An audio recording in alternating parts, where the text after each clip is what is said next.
This Ukrainian soldier is training to defeat Vladimir Putin's army. But Russia's leader isn't the only threat. Donald Trump could get into power once again. A man who called Vladimir Putin a genius after the invasion, who has constantly questioned US support for Ukraine.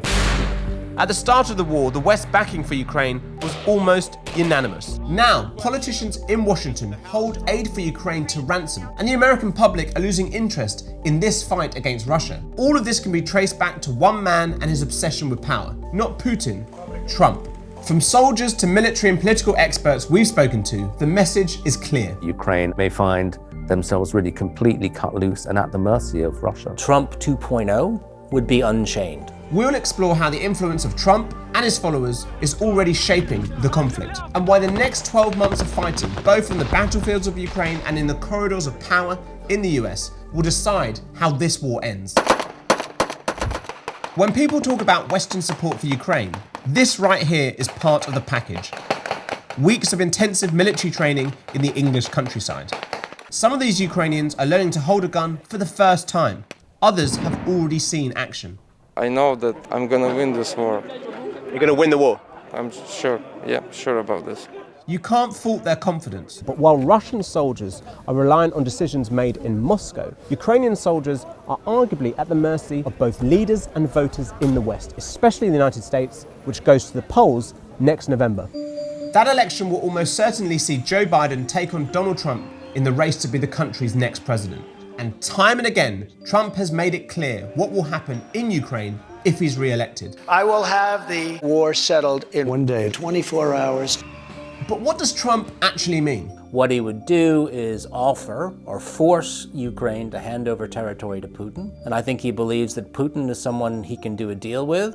That's Phillips O'Brien, a military historian who's been analysing the Ukraine war since it began. He says so far it's been a huge win for the US on the international stage. It's rejuvenated NATO and it's weakened an enemy, Russia. But he believes the prospect of Trump 2.0 and the influence he's having on Washington right now is putting everything at risk. Trump looks at foreign policy as he looks in politics as a way for personal benefit. NATO doesn't matter, US allies don't matter, Ukraine doesn't matter. Best to do a deal that serves Donald Trump's interest. And Trump's interests have not served Ukraine well in the past. While in the White House, he was accused of having a cozy relationship with Putin. And don't forget that Trump's first impeachment in 2019 involved Ukraine. It's claimed he threatened to withhold aid from Zelensky's government unless the Ukrainian president dug up dirt on Joe Biden and his son Hunter. President Trump denied any wrongdoing, and he was cleared by a Republican-controlled Senate. But neither Trump nor Kyiv has forgotten the incident. When Russia launched its full-scale invasion, with Joe Biden in the White House, there was near unanimous bipartisan support for funding Ukraine's defense. Though not from Trump, he's questioned US support for Ukraine from the start, and his biggest supporters have followed his lead. Once Trump starts hitting on a theme, the whole of the kind of right begins to take it up. He is not somebody who kind of is instinctively pro-democracy. On the contrary, I think he's instinctively pro-authoritarian. So in that sense, he admires Putin. Gideon Rachman, who's written a book about strongmen leaders, which is how he describes Trump and Putin, was recently in Washington speaking to White House insiders about the war. Part of the sort of sense of dread that I picked up was the sense that things are very much on the edge. If Trump comes in, then I think America's allies all over the world would suddenly feel very vulnerable. The chances of a second Trump presidency look to be increasing. At the same time, since the end of 2022, support for Ukraine in the US has been in decline. The latest polling suggests nearly half of Americans think their government is spending too much supporting the fight with Russia, and that number is significantly higher among Republican voters. Emboldened by Trump's surge in the polls, his backers in the Republican Party are seizing control of the agenda on Capitol Hill. And this resurgence of MAGA politics brings potentially catastrophic consequences for Ukraine's war effort. President Zelensky, are you confident you can persuade Congress to give you the aid? Take the $60 billion aid package that President Biden wants Congress to send to Ukraine. In 2022, a bill like this would have sailed through. But now, Republicans are telling anyone who will listen why they disagree with paying for the war. Let's not tell them that Ukraine is winning when it's not. The border must be secured before we even talk about anything for Ukraine. I don't give a crap whether you bring Zelensky here or not. If we don't get this funding through by January, we could be talking about how Joe Biden lost the war in Ukraine. And unfortunately, that would suit the Republicans very well. It gives them a kind of a perverse incentive to block this aid. MAGA Republicans deny this is just a way to attack Joe Biden. They say they want the money spent on deterring China or tackling problems at the border with Mexico. Basically, that America is spending too much on Ukraine. But is it too much, and how does it compare to other countries? As the Republican Senator Mitt Romney has pointed out, it's only a fraction of US military spending. To decimate the Russian military with 5% of your military budget strikes me as an extraordinarily wise investment. And it's not even as much as Europe and the EU is pledging. The key difference, though, is that the majority of what the US has provided is military support. And it's America's advanced weaponry that Ukraine needs more than anything else if they want to push Russia back. If US aid dries up, then Putin has a huge chance to turn what could have been a disastrous war into a big win. And he knows it. Иссякает, у них нет собственной базы. Когда нет собственной базы, ни идеологии нет собственной, ни промышленности собственной, ни денег нет собственной, ничего нет собственного. Тогда нет будущего.